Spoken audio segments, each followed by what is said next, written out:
Hey everybody! So I'm just going to quickly go over with you how to use a rib tool. So the rib tool is in your kit. I actually just made these out of uh, kitchen cutting boards, the plastic ones. But at school you'd actually have like a metal rib tool or a thicker plastic rib tool. You can use the one that I made for you. You can also use like a gift card or a play game card, something that has like the feel of like a credit card. That would also smooth your clay. So let me just show you real quick how to use this. So as you can see, I just rolled the slab. When I pulled it off the table, it's really rough. Even though my slab is like a very consistent thickness, it has this really roughness to it.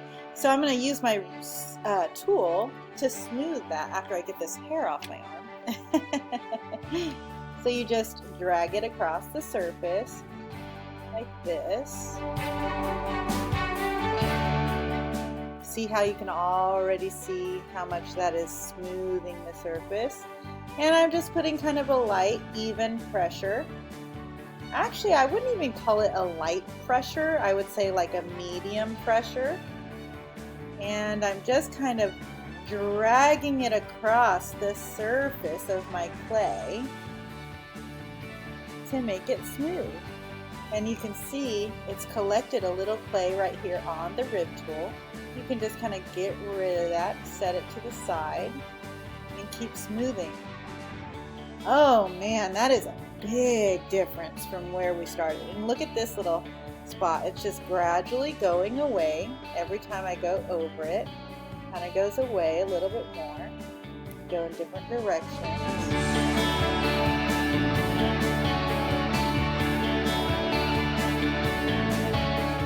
Okay, that is a nice smooth piece of clay.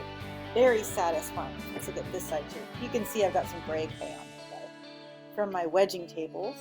I'm just going to smooth it.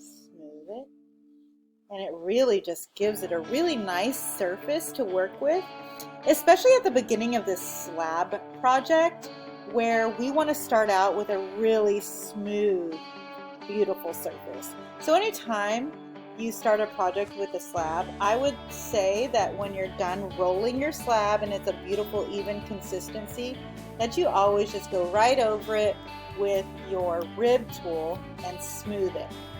Just in case you can't see that well on this red clay, I'm going to go ahead and move that and show you one more time on the gray clay.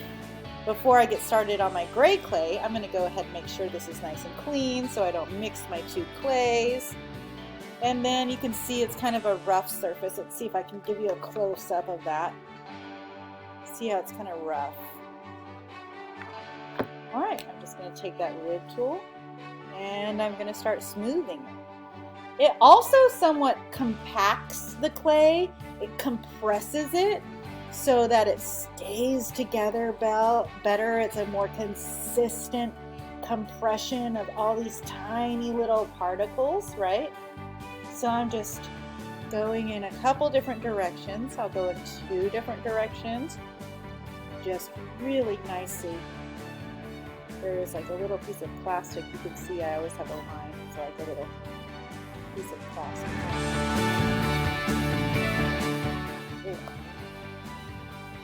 So I'm just smoothing, going in different directions to get all those little bumpies gone. And that's it.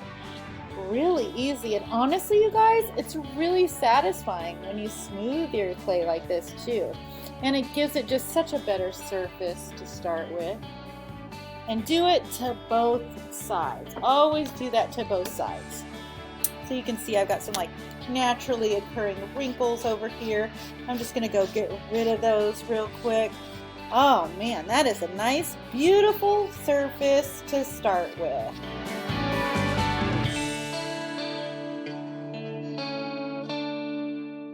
And that is how you smooth your clay. That's how you get it ready to work on. All right, guys, so let me know if you have any questions on how to use the rib tool. Not only can you use it on a flat slab, but you could also use it on like the surface of a pinch pot. Any like kind of bigger surfaces, it wouldn't be great to smooth small surfaces. You'd want something that can kind of get into those little corners and places too. And you know what's really good for smoothing small surfaces? Your finger. All right, guys, have a good day.